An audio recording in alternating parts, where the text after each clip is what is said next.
선풍기를 켰는데 선풍기 소리가 들리려나? 조금 더운 게 가라앉으면 선풍기를 꺼보도록 할게요. 오늘은 오랜만에 겟레디를 찍을 건데 제가 왜 이사했는지에 대해서 이제 긴 자세한 썰은 풀어드린 적이 없잖아요. 그래서 약간 썰을 풀고 싶은데 뭔가 썰만 풀면 내 손이 너무 막 이상한 거야. 그래서 어차피 나갈 준비도 해야 할 겸 화장하면서 찍어보려고 카메라를 켰고요. 이번 영상이 얼마나 길어질지 모르겠어요. 그리고 제가 이제 흥분을 하지 않았으면 좋겠는데 이 말을 하면서 흥분을 안 할 수가 없단 말이지? 그래서 최대한 이제 흥분을 가라앉히고 얘기를 해보도록 하겠고, 화장은 솔직히 여러분도 별로 궁금하진 않으시죠? 그냥 썰이 듣고 싶으신 거죠? 그러니까 그냥 화장품 설명을 생략하고 화장을 하겠습니다. 일단은 제가 본가에서 살다가 이제 서울로 자취를 하려고 서울에 자취방을 얻어가지고 이사를 했어요. 근데 이사하기 전에도 약간 과정이 복잡해. 소유권도 조금 불분명하고 뭐 근리네 뭐 어쩌고 저쩌고 했고 부동산도 막 계약서를 잘못 쓰고 뭐 그런 일련의 과정들이 있어가지고 굉장히 처음부터 복잡했던 집이었거든요. 근데 뭐 그거는 거두절미 하고 이사를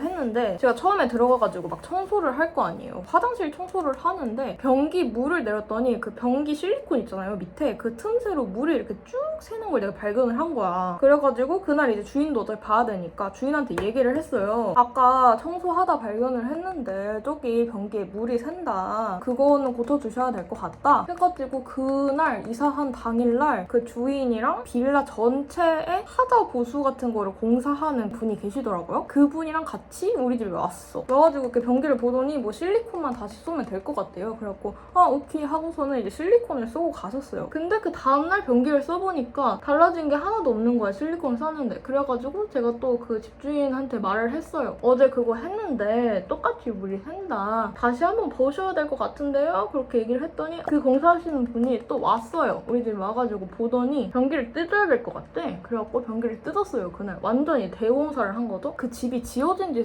한 7년, 8년 정도 된 집인 걸로 기억을 하는데 그 처음에 공사를 할 때 공사를 완전 개같이 해놓은 거예요. 완전 이제 양아치 같은 사람한테 했나 봐요. 그래갖고 안에 들어가야 될 부품이 하나도 없고 뭐 수평도 안 맞고 뭐 그런 식으로 공사를 해놓은 거야. 공사가 그냥 잘 끝나기를 이렇게 바라고 있었는데 그분이 공사를 하시다가 중간에 나가셨어요. 공사가 잘 끝난 건지 아니면 뭐 어떻게 해야 되는지 주의사항 이런 거 아무것도 안 알려주시고 제가 네이버에다 검색해보고 알았는데 24시간 동안 실리콘을 발랐으면 쓰면 안 된대요. 그러면 나 오늘 거기서 자지 말란 뜻이지 않습. 왜냐면 우리 집 화장실 한 개고 샤워하면 무조건 거기 물이 튈 수밖에 없거든요. 결국 그날은 밖에서 잤어요. 그래서 24시간 있다가 우리 집을 다시 와봤죠. 변기 상태를 제대로 보니까 말이 아닌 거예요. 그분이 공사하고 가고 나서 변기가 아예 이렇게 돼 있어. 수평을 안 맞춰놔가지고 변기가 이렇게 돼갖고 거기 앉아서 오줌을 싸잖아? 이렇게 싸는 거랑 똑같은 그런 느낌으로. 그리고 변기를 앞으로 이렇게 전진을 시켜가지고 화장실 문을 열잖아요? 그럼 변기가 이렇게 돼. 변기가 부닥쳐가지고 변기랑 문이랑 변기 물을 내려봤는데 물이 똑같이 새. 처음에는 그냥 이렇게 변기가 있으면 한쪽 길로만 이렇게 샜거든요. 근데 이번에는 이렇게 변기가 이렇게 있으면 180도로 물이 새. 그래서 이분한테 또 받는 거는 의미가 없다고 느껴졌어. 이건 내가 사설 업체를 알아보고 하는 게 맞다고 생각이 들어가지고 그냥 변기 하는 다른 그 네이버에 찾아갖고 연락을 드렸더니 그거 하면 한 10만 원에서 20만 원 정도 든다 이렇게 말씀을 하시는 거예요. 주인한테 이제 문자를 남겼죠. 다른 데 알아보고 다른 분한테 받을 테니까 금액 청구만 가능하냐 그렇게 말씀을 드렸더니 그 돈 얼마 든다고 하냐 이런 거 물어보고 내가 한 10에서 20만 원 정도 든대요 이렇게 얘기를 했더니 쿠팡에서 알아보라는 거예요. 쿠팡에 뭐 그런 게 있어? 나 잘 모르겠지만 이분은 진짜 돈을 쓰기 싫어하는 집주인이구나 그 느낌이 딱 왔죠. 그랬더니 결국은 자기가 그분 말고 다른 분을 또 알고 있으니까 그분한테 연락을 해보겠다. 오케이 알겠다. 그럼 그분을 보내달라. 이렇게 했는데 똑똑해갖고 열어보니까 또 그 아저씨인 거야. 이번에 또 안 되면은 이거 어떡하냐 이렇게 생각을 하고 문을 열어드렸는데 그 아저씨가 들어오자마자 저한테 뭐라는 줄 알아요? 집주인한테 뭔 말 했어요? 해달라는 거 다 해줬는데 뭐가 그렇게 불만이래? 이러면서 문을 열고 들어오는 거야. 공사가 제대로 안 됐으면은 나한테 미안하셔야 되는 거잖아. 근데 너무 당당하게 집주인한테 뭔 말 했어요? 해달라는 거 다 해줬는데 뭐가 그렇게 불만이래? 이러면서 들어오시는 거예요. 근데 그분이 진짜 겁나 장신해. 몸이 이러시거든요? 무섭잖아 여자 혼잔데. 그래갖고 제가 거기서 막 말티즈처럼 이렇게 대들 수는 없고 그냥 하하하 하고 이렇게 넘겼죠. 그분은 이제 화장실 공사를 하시고 저는 옆에 식탁에 앉아갖고 제 할 일을 하고 있었어요. 근데 그러다 보니까 집주인도 왔어. 집주인도 와가지고 내 옆에 앉아가지고 둘이 이제 얘기를 하대? 그래서 그 얘기하는 걸 들어보니까 그 얘기 내용이 너무 가관인 거야. 그냥 다 내용이 세입자 호박씨 까는 느낌? 내 앞에서 얘기를 하는 거예요. 그날이 이사 온 지 6일차인가 그랬거든요? 근데 6일이 걸렸는데 이 변기 문제 하나 해결을 못했는데 무조건 하자가 더 있을 거란 말이야. 그럼 나중에 똑같이 이렇게 나는 고통을 받겠구나 싶어서 이제 탈출해야겠다 싶어가지고 그 집주인한테 옆에 앉아있었다고 했잖아요. 제가 지금 변기를 고치는 걸 3번째를 하고 있는데 너무 피해를 보고 있다. 그러니까 오늘 한 공사도 안 되면은 저는 이 집에서 이사를 하고 싶으니까 보증금 돌려주실 수 있냐. 그리고 원래 이제 세입자가 나가면은 세입자가 복비를 내는 거잖아요. 복비까지 안 받으실 수 있냐 이렇게 물어봤어요. 제가 뭐 이렇게 싸가지 없게 아니 나 나갈 거냐 복비 받지 마세요 뭐 이런 것도 아니고 근데 내 말을 듣고 둘이 개빡친 거야. 그러면서 이제부터 2대1로 저를 공격을 하기 시작을 합니다. 무슨 어린 게 어쩌고 저쩌고부터 시작을 해가지고 이거는 하자가 아니래요. 이런 거는 하자 축에도 안 끼고 더 이상한 집주인도 많고 더 이상한 건물도 많은데 고마운 줄 알아야지 어디서 젊은 게 따박따박하냐 막 그러면서 저한테 얘기를 하는 거예요. 그리고 그 아저씨는 그 집주인한테 나를 이렇게 가리키면서 저딴 걸 내보내래. 저딴 거 내보내고 새로운 세입자를 받으래. 저딴 거 나를 그냥 저딴 거. 그리고 그 얘기가 나오다 어디까지 간 줄 알아요? 우리 엄마 아빠까지 들먹이는 거야. 니들 부모가 니를 그렇게 가르쳤냐? 니들 부모 나이가 몇 살이냐? 미친 거 아니야? 그렇게 말씀하지 마시라. 지금 임대인이시지 않으시냐? 지금 달에 몇십만 원씩 저한테 받기로 약속을 해놓으시고 이렇게 하시면 안 되는 거 아니시냐? 그랬더니 저한테 뭐라는 줄 알아요? 자기가 할머니 뻘인데 자기를 할머니처럼 생각을 해가지고 뭐가 이제 고장이 나면은 이걸 할머니한테 고쳐달라고 얘기를 해야지 라고 생각을 해야지 어디서 젊은 게 따박따박 뭘 해달라 막 그런 식으로 요구를 하냐 이러면서 저한테 얘기를 하는 거예요. 우리 할머니는 저한테 달달이 돈 안 받으시는데 그럼 제가 할머니처럼 대해드릴 테니까 저한테 돈 안 받으실래요? 무슨 할머니야. 달에 75만 원씩 받아가는 할머니가 어딨어. 그랬더니 그 아저씨는 또 보증금 얼마나 냈냐는 거예요. 얼마나 냈다. 그랬더니 그깟 돈 얼마 한다고 막 그러면서 자기가 그 돈을 줄 테니까 저딴 거는 내보내라면서 갑자기 그 화장실에서 뚜벅뚜벅 나오시더니 핸드폰을 이렇게 팍 들고 막 이렇게 하면서 나한테 돈을 줄 그 모션을 취하시는 거예요. 그래갖고 나도 이 아저씨는 받으면 땡큐잖아. 그래서 주세요. 주시라고. 지금 바로 입금해주세요. 하면서 이렇게 보고 있었죠. 그랬더니 은행 어플에 들어왔어. 근데 결국 비밀번호는 안 누르고 핸드폰 이러고 있다가 막 화가 난 듯이 이러다니 핸드폰 이렇게 팍 던지고 가시는 거야. 아니 준다면서 그때 받았으면 개꿀인데. 근데 이거 블루스 색깔 개 이쁘다. 최근에 샀습니다. 아멜리 발레리나. 공사가 이제 다 끝나고 그 아저씨가 어떤가 하고서는 변기 물을 내려봤는데 그게 고쳐졌겠냐고. 당연히 또 물이 새죠. 이번에는 변기까지 갈아엎었어요. 새 변기를 놓는데도 물이 새는 거야. 그 아저씨가 그 물 새는 걸 보고서는 이거 똥물 아니니까 그냥 사세요. 이제는 이렇게 당당하게 나오시더라고. 그래도 혹시 모르니까 이날은 밖에서 자야겠다 하고서는 할머니 집 가서 잤어요. 그러고 다음날 와서 보니까 똑같이 새더라고. 기대를 한 내가 바보지. 지금까지 몇 번의 바보짓을 한지 모르겠어. 그래서 이번에는 부동산에 말을 해야겠다. 내가 이제 개인으로서 할 건 없다. 그래가지고 부동산한테 얘기를 했더니 부동산이 자기가 아는 수리공을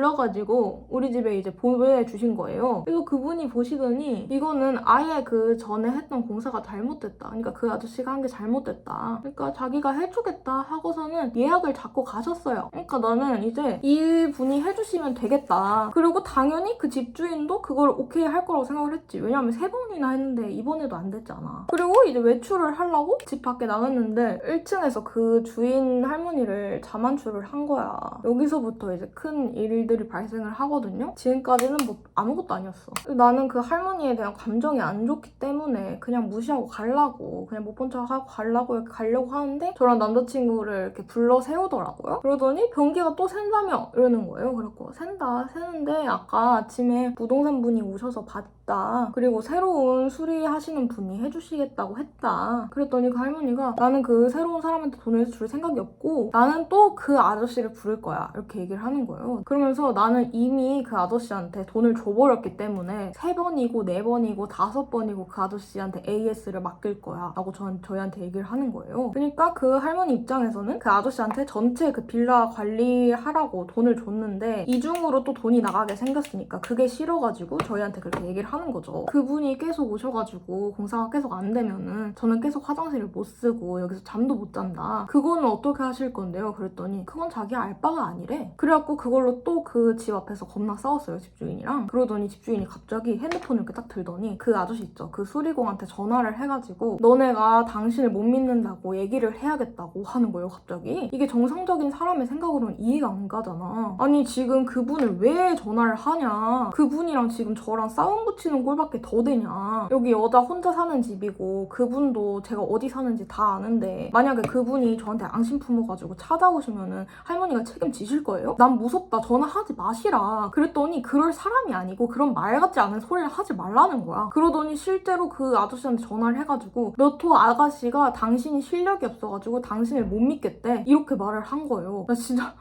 뭐 때문에 나한테 지금 이러는 건지 모르겠어. 전화를 저랑 하는데 그때부터 진짜 무슨 악담 같은 이런 악담이 없어. 지금 보니까 가정교육을 못 받은 아가씨네. 이게 자기의 잘못이면은 자기가 책임을 질 건데 이게 자기 잘못이 아니면은 나한테 책임을 묻게 할 거라는 거예요. 나한테 대체 무슨 책임을? 그래서 저는 일단 그 아저씨가 무서우니까 그런 얘기 한 적도 없고 아주머니 갑자기 전화를 해가지고 지금 이렇게 된 거다. 저는 그렇게 말씀드린 적 없다. 이렇게 했는데 그 아저씨가 잠깐만 기다리라고 자기가 오겠다는 거예요. 우리 집에 오시지 마시라 했는데 그냥 그렇게 전화를 끊었어요. 그리고 아줌마가 자기 아들 얘기를 하면서 자기 아들이 엄마가 이런 취급을 당하는 거를 보면은 얼마나 마음이 아플까라는 말을 하면서 아들한테 전화를 하겠다 이렇게 한 거죠. 아들을 이제 부르겠다. 제발 아들을 불러달라. 아들한테 전화해달라. 왜냐면 이 할머니랑 도저히 얘기가 안 되니까. 그래서 아들이랑 결국 전화를 하게 됩니다. 근데 그 아들분은 이해를 하더라고, 내 마음을. 정말 죄송하다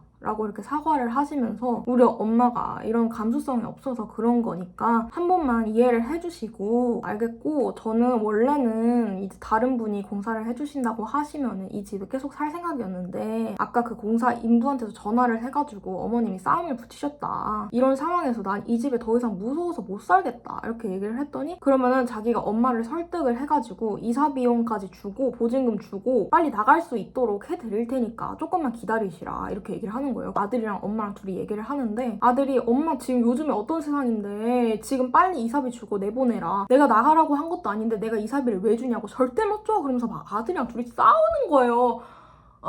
그래서 일단 전화 끊고 이렇게 바깥에서 이렇게 있는데 그 공사 인부가 왔어요. 개빡친 상태로 트럭을 몰고 와가지고 저 너무 무섭잖아. 왜냐면 나한테 해코지할 수도 있고 감정이 이렇게까지 올라왔는데 그래가지고 남자친구 차로 숨었어요. 저랑 남자친구랑 출발해서 이제 튀었어. 그랬더니 그 아저씨가 개 뛰어오면서 거기서 하면서 개 뛰어오는 거야. 진짜 개 무섭지 않아요? 진짜 레알 공포라니까? 그래서 아들한테 이 상황을 또 얘기했어. 그 아저씨가 나한테 찾아오기까지 했다. 나는 최대한 빨리 나가고 싶으니까 제발 설득을 해달라. 그랬더니 아들이 알겠다고 일단은 자기가 동생한테도 말해보고 어쩌고저쩌고 하겠대. 근데 머지않아 동생한테 전화가 오더래. 그러니까 딸이지, 딸. 아들은 말이 통하길래 딸도 말이 통할 줄 알았거든요. 근데 딸은 엄마랑 똑같더라고. 그냥 내용을 요약을 하자면 다 우리 엄마가 몰라서 그런 건데 불쌍한 사람인데 우리 엄마가 혼자 빌라를 관리하느라 힘들어서 그랬는데 약간 다 이런. 자기가 그 아저씨한테 전화를 해가지고 단단히 일러뒀대. 절대 그런 일은 없을 거래요. 내가 생각하는 그 아저씨가 말은 거칠어도 그런 사람은 아니래. 그러고 무슨 일이 있으면 자기가 책임을 지겠다는 거야. 무슨 일 있고 나서 책임을 지면 뭐함? 이미 일은 생긴 건데? 그냥 똑같은 엄마나 딸이나. 그리고 그 아들이 그 다음날까지 연락을 주겠다고 했거든요. 자기가 그 엄마를 설득을 해보고. 근데 결국 그 다음날 연락이 왔는데 자기는 엄마를 설득을 못했다. 어머님이랑 둘이 얘기하시라.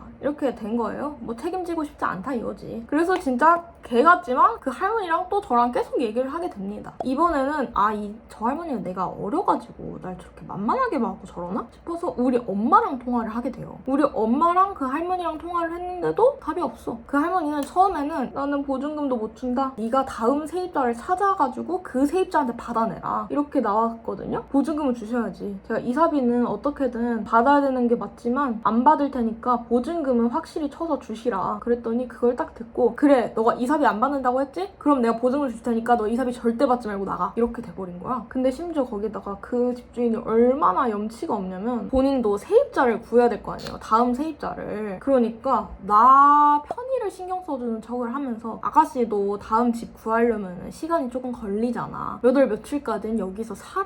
그러고 몇 월 며칠까지는 월세를 내라는 거야. 내가 살고 싶어서 사는 것도 아니고 본인 편의를 봐가지고 월세까지 내라는 거야.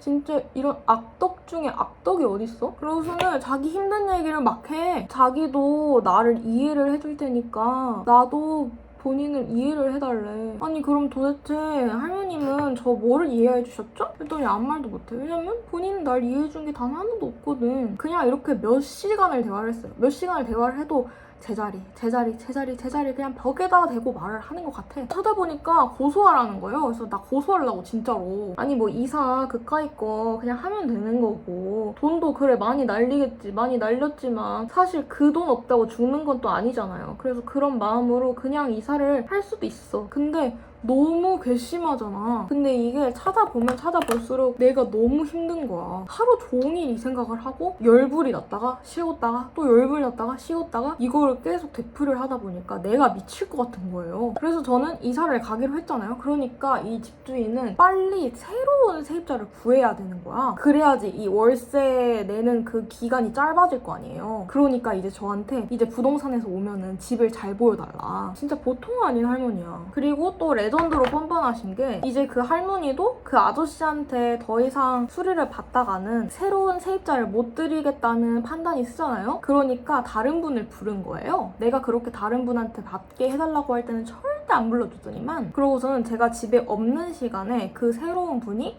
우리 집 문을 따고 그 변기를 고쳐놓게 하겠다는 거야. 그래서 나는 내가 없는 시간에는 받고 싶지 않다. 그랬더니 진짜 완전 태세 전환을 하면서 뭐라 하는 줄 알아요? 이게 빨리 고쳐져야 아가씨도 편하게 살지. 아가씨 편하라고 내가 고쳐주는 건데 이러는 거예요.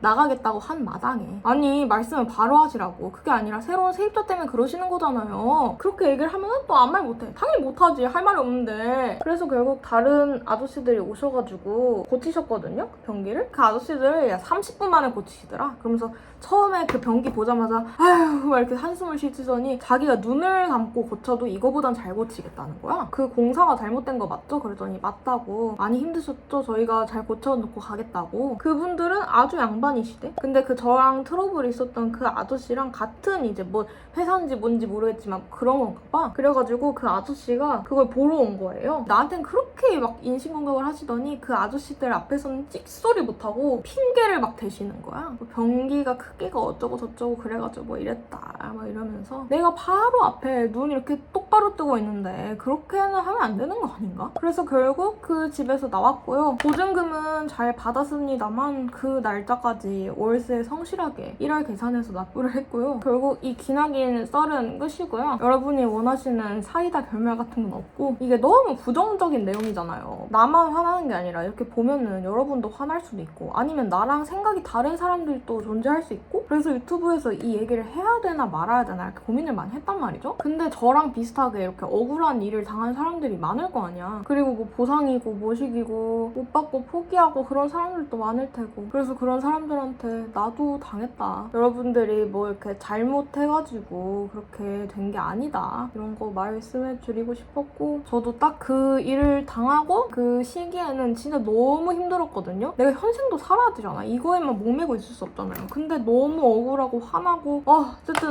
그게 너무 힘들었는데 이것도 잊고 살면은 잊혀지더라고요. 그래서 지금은 아예 막 그런 생각도 안 나고 억울하지도 않고 그냥 저런 사람들 인생에서 걸릴 수 있도록 알려준 그런 기회이지 않을까 뭐 이런 식으로 생각할 수 있게 된 것 같아요. 진짜 세상에 남의 돈 갖고 이렇게 염치 없는 사람들이 왜 이렇게 많은지 모르겠어. 뭔가 상식이 안 통하는 사람이 많아. 그냥 상식이 안 통하는 사람은 피하는 게 상책인 것 같기도 해요. 근데 결론적으로 나는 그 집보다 훨씬 좋은 집에 왔다. 사실 그 집 월세가 75만 원이었거든요. 저도 약간 무리해가지고 그 집에 들어간 것도 맞기는 해요. 근데 75만 원 내고 그런 취급 받을 수 없잖아. 나한테 오히려 돈을 줘야 될 판인데 75만 원을 그리고 또 좋은 거, 그 집에서 나방파리가 개 많이 나왔거든요. 하루 일과가 나방파리 잡기였어. 그냥 하루에 나방파리 5, 6마리씩은 그냥 잡았는데 이 집은 나방파리도 하나도 없고 그 집보다 훨씬 크고 그 집보다 월세도 훨씬 싸답니다, 여러분. 그래서 결과적으로 손해를 봤지만 이득이다. 여기서 진짜 의문인 점, 그 할머니는 대체 왜 그렇게까지 돈을 아끼시는 걸까? 거기 세대수도 많은데 그냥 계산만 해봐도 한 달에 돈을 굉장히 많이 버시거든요. 그리고 저랑 그 통화한 그 따님분 있죠? 그 따님분 카카오톡 이렇게 연동이 돼서 봤는데 그분은 뭐 어디 뷰티 모시기 대표시더라고요. 돈 많이 버실 텐데. 그러고 맞아, 마지막에 있잖아요. 저 그 마지막에 나가는 날 그 할머니가 와가지고 그 집을 이렇게 싹 보더니 내가 뭐 앙심 품어가지고 망가뜨린 거 있을까봐 나한테 인덕션 켜보래. 인덕션 켜고 화장실 물 내려보고 뭐 다 해보라는 거예요. 참나 진짜 내가 뭘 망가뜨렸을까봐 그렇게 뭐 자기가 당한 게 많아가지고 이런 거 확인하는 거라면서. 참나 진짜 내가 당한 건 내가 그 집 뭐 한 개 잘라놓고 왔어야 돼. 진짜. 그리고 그 이사 가는 날 처음에 나를 보더니 사람 좋은 웃음을 막 지으면서 뭐 어디로 가냐면서 나한테 물어보는 거예요. 알바세요? 저 본가로 가는데요. 그랬더니 잘 생각했어. 제가 오늘 얘기하면서 너무 흥분했을까봐, 그리고 제가 너무 부정적인 에너지를 들였을까봐 좀 걱정이 되긴 하거든요. 근데 그냥 봐주세요. 다음부터는 더 이제 힐링하는 그런 콘텐츠로 돌아오도록 하겠습니다. 화장은 끄시고요. 궁금한 제품이 있으셨을까나? 있으셨다면은 댓글을 달아주시면 제가 알려드릴 테니까 끄십니다. 그럼 안녕.